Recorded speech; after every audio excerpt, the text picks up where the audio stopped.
बहुत लोगों को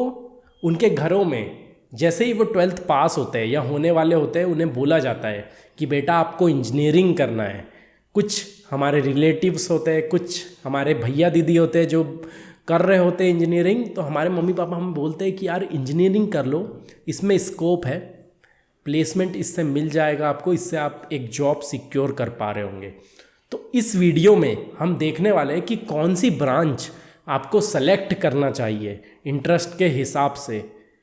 कि आप इंजीनियरिंग में अच्छे से परफॉर्म कर पाओ, आप इंजीनियरिंग को अच्छे से समझ पाओ, इंजीनियरिंग में आपको इंटरेस्ट रहे।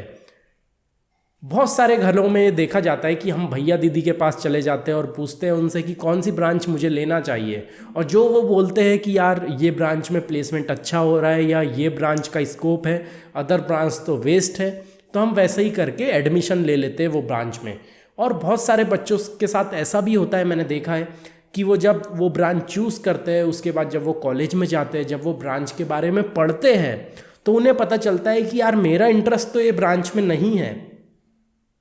मुझे तो अगर मैं ये ब्रांच लेता तो मैं ज़्यादा अच्छे से परफॉर्म कर पाता, मेरा इंटरेस्ट इसमें ज़्यादा है।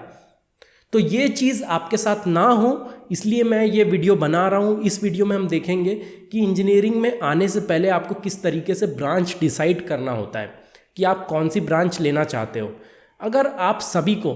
कंप्यूटर साइंस या आईटी ब्रांच में इंटरेस्ट है,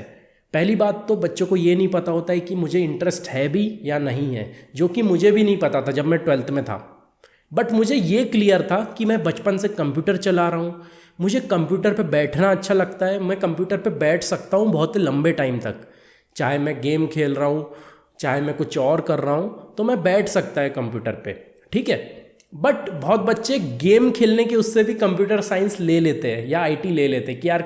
मैं तो कंप्यूटर में इंटरेस्टेड हूँ, मुझे कंप्यूटर चलाना पसंद है, मैं कंप्यूटर्स पे गेम भी खेलता हूँ, मैं बहुत सारी चीज़ें कंप्यूटर्स पे करता हूँ। बट चलाना और बनाना में डिफरेंस होता है, ये आपको समझना होगा। जब आप कोड कर रहे होते हो तो उसमें उतना मज़ा नहीं आ रहा होता है, स्टार्टिंग में आपको समझ में नहीं आ रहा होता है, आपका कुछ इम्पैक्ट नहीं दिख रहा होता है कि यार ये कोडिंग से मैं ये बना पा रहा हूँ। तो इस टाइप की सिचुएशन बहुत सारी आती है और उसमें उतना ज़्यादा हर किसी को मज़ा नहीं आता है, जो कि हम जैसे गेम खेलने में मज़ा आता है लोगों को, तो गेम बनाने में उतना मज़ा नहीं आ रहा होगा। कुछ ही लोग को मज़ा आ रहा होगा जिनकी थिंकिंग वैसी हो। जैसे जब मैं अपनी छोटी क्लासेस में था, 6 क्लास में अराउंड मेरे पास कंप्यूटर आ गया था, तो उस समय मैं कंप्यूटर के बारे में जानता था, पढ़ता था, मैं फॉर्मेट करने की कोशिश करता था, मैं उसके वायरस ठीक करने की कोशिश करता था, मैं बहुत सारी चीज़ें उसको खोल के बार बार ख़राब करता था। इस टाइप की कीड़ा मेरे अंदर था पहले से, इसलिए मैंने कंप्यूटर साइंस चूज़ किया। मुझे लगा कि इसके अंदर मैं कुछ अच्छा कर पाऊंगा। उस टाइम मुझे नहीं पता था कि इसमें कोडिंग होती है, कोडिंग कैसे होती है, कोडिंग में इंटरेस्ट आएगा नहीं आएगा, बट मुझे कुछ कुछ चीज़ें पता थी कि भाई ये सब चीज़ें हैं जिसके थ्रू मैं कर सकता हूँ। तो मैंने वहाँ पे कंप्यूटर साइंस ले लिया था और मैंने स्टार्टिंग में ही बिफोर टेकिंग द ब्रांच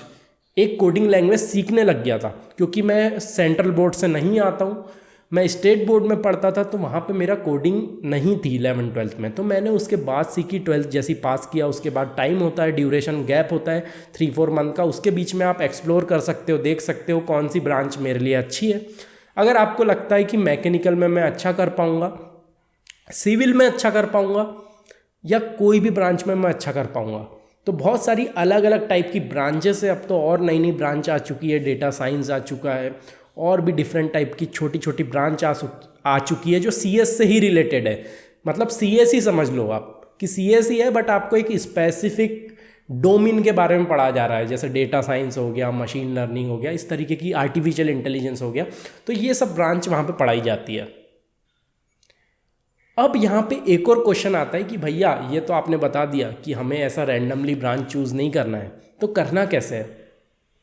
यहाँ पे बहुत लोगों को डाउट था और मुझे भी है, और ये डाउट आप कभी क्लियर नहीं कर सकते हो, बट आप एक चांसेस लेके देख सकते हो कि भाई देखो मुझे ये चीज़ पसंद है, तो मैं ये ब्रांच ले सकता हूँ। इस तरीके से आप जज कर सकते हो, वो ब्रांच के कोर्सेज के बारे में पढ़ सकते हो, अलग अलग टॉपिक्स के बारे में पढ़ सकते हो, उसका सिलेबस देख सकते हो कि 4 साल का आपका सिलेबस क्या रहने वाला है, क्या आपको इंटरेस्ट है उसमें, जो सिलेबस आपको मिलने वाला है, जो आपको सब्जेक्ट्स मिलने वाले हैं, जो आपकी जॉब होने वाली है आगे जाके, जो आपको लाइफ टाइम करना है, क्या वो सब चीज़ों में मुझे इंटरेस्ट है, तो मुझे वो ब्रांच लेना चाहिए या तो नहीं लेना चाहिए। कभी भी ऐसा नहीं करना है कि किसी और से पूछ लिया कि भैया मैं कौन सी ब्रांच लूँ बता दो, मेरे कोई रिलेटिव है उनसे पूछ लिया, क्योंकि घर वाले भी ऐसे ही करते हैं। जब बच्चा कोई ब्रांच नहीं बता पाता है तो वो कोई रिलेटिव से पूछते हैं, एडवाइस लेते हैं, टीचर से पूछते हैं और वो ब्रांच को दे दिया जाता है बच्चे के ऊपर।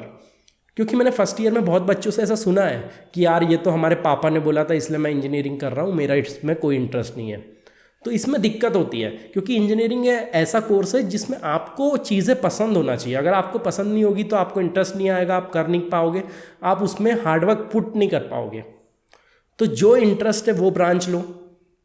ठीक है। और अभी जो लेटेस्ट ट्रेंडिंग ब्रांच चल रही है वो CSIT चल रही है। बट अगर आप मैं कंपेयर करूँ, 5 साल पहले मैकेनिकल हुआ करती थी, कुछ उसके पहले सिविल भी हुआ करती थी, अब वापस से CS आ चुकी है। बट CS भी धीरे धीरे, क्योंकि अब हर बच्चा CS लेना चाह रहा है, हर बच्चा कॉलेज में CS लेना चाहता है। तो इसमें क्या होता है ना, जब ऐसे में ज़्यादा बच्चे हो जाते हैं तो आपको ले ऑफ देखने मिलेंगे कंपनीज़ के अंदर, जॉब्स कम हो जाएंगी क्योंकि बच्चे बहुत ज़्यादा हो गए। तो फिर से ये ब्रांच का स्कोप नीचे चले जाएगा और आगे जाके फिर से मैकेनिकल अप होगी, सिविल अप होगी, क्योंकि रोबोट्स आ रहे हैं तो रोबोट्स को बनाने वाले लगेंगे तो मैकेनिकल वहाँ पर आ रही होगी आपकी ब्रांच। तो इस तरीके से आपको सोचना है कि फ्यूचर कौन सी चीज़ के बारे में और वो ब्रांच से मैं क्या कर सकता हूँ। जब आप इस तरीके से सोचते हो, इस तरीके से देखते हो चीज़ों को, तो आपको समझ में आता है कि यार मेरा इंटरेस्ट किस में है और कौन सी ब्रांच का स्कोप है जिसको मैं ले सकता हूँ। ऐसा नहीं है कि यार आज CS का स्कोप है तो 4 साल बाद भी उसी का रहेगा, कोई दूसरी ब्रांच उसको टेक ओवर कर सकती है, ठीक है। बट सबसे पहले आपका इंटरेस्ट देखना होगा कि जो आपको इंटरेस्टेड होगे जिसमें वो आप अच्छे से पढ़ाई कर पाओगे और उस ब्रांच में आप अच्छे से अप स्किल कर पाओगे अपने आप को, ठीक है। तो होपफुली आपको समझ में आया होगा। आपको डीप डाइव करना है कि 4 साल के सब्जेक्ट क्या होते हैं ब्रांचेस के अंदर, जो भी ब्रांच आप सेलेक्ट करना चाहते हो, या स्टार्टिंग में आप पूरी ब्रांचेस भी एक्सप्लोर करके देख सकते हो कि कौन सी ब्रांच में क्या होता है, कौन सी ब्रांच किस लिए है। उसके बाद आप डिसाइड करो मैं कौन सी ब्रांच में जाना चाहता हूँ। अराउंड बहुत टाइम होता है 12th के बाद, तो आप 1 महीने ले सकते हो, 1 महीने अच्छे से पढ़ सकते हो, देख सकते हो कौन सी चीज़ क्या है। बस मैं यही बोलूँगा कि कंप्यूटर साइंस यार इसलिए मत लो कि यार मेरा प्लेसमेंट अच्छी जगह हो जाएगा। वो जब होगा जब आप अच्छे से वहाँ पढ़ोगे, आपका इंटरेस्ट होगा कोडिंग में, क्योंकि बहुत लोग का इंटरेस्ट होता नहीं है कोडिंग में, फिर भी वो कंप्यूटर साइंस ले लेते हैं और बाद में दिक्कत जाती है, क्योंकि कंप्यूटर साइंस में कंपटीशन भी तो बढ़ते जा रहा है। अब हर कोई चाह रहा है कि कंप्यूटर साइंस ब्रांच ही लूँ मैं, और बाकी ब्रांचेस में कंपटीशन कम होते जा रहा है। तो वो भी एक अच्छी बात है, जो दूसरी ब्रांच में है उनको फ़ायदा मिलने वाला है आगे जाके। तो होपफुली ये आपको समझ में आया होगा कैसे आपको ब्रांच चूज़ करना है, आपको कैसे डीप डाइव करके देखना है कि 4 साल में क्या पढ़ने वाला हूँ, या मेरी जॉब किस किस डिपार्टमेंट में होने वाली है, या कौन कौन सी कंपनी, अगर मैं मैकेनिकल से हूँ तो कौन कौन सी कंपनीज हायर करती है, CS से हूँ तो कौन कौन सी कंपनी हायर करती है, सिविल से हूँ तो मैं कहाँ कहाँ जॉब पा सकता हूँ, या किस तरीके के जॉब्स मेरे लिए अवेलेबल है जो मैं करना चाहूँगा या मैं इंटरेस्टेड हूँ जिसमें। होपफुली आपको ये चीज़ समझ में आई होगी कि ब्रांच यार बहुत डाइवर्स है, आपको आराम से समझना है, आराम से उसकी चीज़ें देखना है, 4 साल का सब्जेक्ट देखना है, 4 साल आप क्या क्या पढ़ने वाले हो वो सब देखना है, आप जॉब कैसे करोगे वो सब देखना है, जॉब कैसी होने वाली वो सब देखना है। तो इतना काफ़ी होगा, इतनी चीज़ अगर आप देखोगे तो आप क्लियर हो जाओगे कि कौन सी ब्रांच आपको लेना चाहिए, ठीक है। तो मिलते हैं नेक्स्ट वीडियो के साथ, तब तक के लिए टेक केयर, बाय बाय, सी या, हैव अ गुड डे।